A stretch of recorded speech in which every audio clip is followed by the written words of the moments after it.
libro completo y como un libro al que empiezo por la primera página, por el primer verso y acabo por el último, ¿no? Y descubro a un poeta de una modernidad absoluta, con un manejo del verso libre absolutamente extraordinario, con poemas en los que las evocaciones personales se mezclan con el acervo cultural, con las lecturas, con el mundo del arte tan presente en la poesía de Vergés, ¿no? Y con un tono, repito, inscrito en la más absoluta cercanía, en la más absoluta modernidad poética. Ese libro es el que me empuja a hacer el recorrido a la inversa. Si empiezo por el último libro, conozco el último libro, y luego vuelvo hacia atrás, ¿no? Hacia l'ombra rogenca de la llova, hacia el long play per un'anima trista, o hacia Giri entre cars. Y lo he dicho en otras ocasiones, el asombro no deja de crecer, ¿no? Uno se acerca a l'ombra rogenca de la llova y se encuentra con un manejo excepcional del decasílabo blanco. O sea, el mismo poeta que utilizaba el verso libre, el versículo, aquello que algunos poetas dicen que es el más difícil o el menos libre de todos los versos, ¿verdad? Lo manejaba con maestría. Resulta que maneja el decasílabo blanco con una fluidez absolutamente asombrosa. Y uno se va al long play per un'anima trista y ese decasílabo se mezcla con el heptasílabo en silbas espléndidas, ¿no? Que fluyen con una libertad y con una musicalidad poética excepcional. Y acaba en Giri entre cars y resulta que eso se vuelve a cerrar otra vez, con sonetos de una factura impecable y en un caso, ¿verdad?, de un clasicismo totalmente respetuoso, y en otros con una cierta dosis, digamos, de irreverencia, incluso de cierto gamberrismo lírico, ¿verdad?, en algunos de los sonetos de Giri entre cars, donde se juega con romper los finales, ¿verdad?, o con dejar al lector que sea él quien acabe de jugar con esos versos, ¿no? No solamente un poeta que maneja casi todos los registros formales de una manera extraordinaria, sino que además contiene en sus versos una humanidad absolutamente palpable a través de las palabras, ¿no? Además, yo creo que una humanidad que está entretejida con todos aquellos elementos que en realidad a todos, no solamente a los poetas, a todos nos hacen ser justamente más hombres, más humanos, más personas.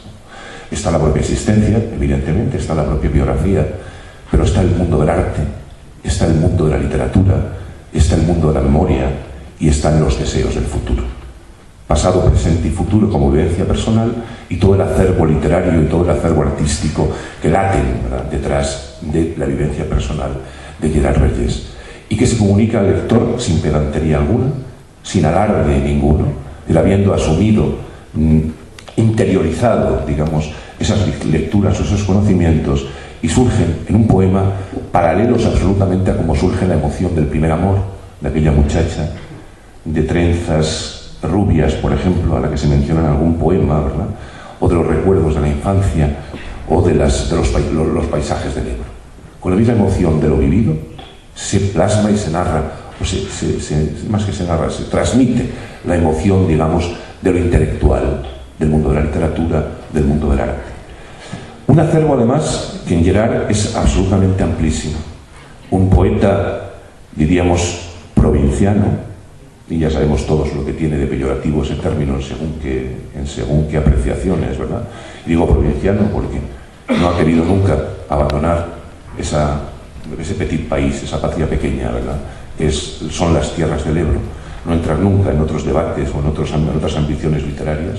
Un poeta, digo, vinculado a la tierra, muy concreta, pero que sin embargo tiene una amplitud de miras y de formación absolutamente excepcional, que va desde la literatura clásica, la literatura latina especialmente, y muy especialmente Virgilio, hasta los poetas contemporáneos. Desde los clásicos catalanes, por ejemplo, Ausiàs March, es impagable la presencia del maestro Ausiàs March en los versos de Gerard, o Vicenç Garcia, el rector de Vallfogona, hasta los poetas más próximos o más cercanos que ejercieron un magisterio directo sobre su obra, como es el caso de Pere Quart o el caso de Vicent Estellés. Pero que se va también hacia la poesía clásica, por ejemplo, la poesía clásica española, la poesía del siglo de oro, con Lope o con Góngora, o se va, por ejemplo, también hacia la tradición inglesa, donde ahí están algunas de las grandes devociones de Gerard, y muy especialmente, evidentemente, Shakespeare, y especialmente el Shakespeare poeta, el Shakespeare de los sonetos, por ejemplo, que Gerard Vergés tradujo magistralmente, quizá en una de las mejores traducciones que se ha hecho en las lenguas hispánicas, del gran maestro inglés, ¿no? Es decir, yo iba de asombro en asombro, ahí andaba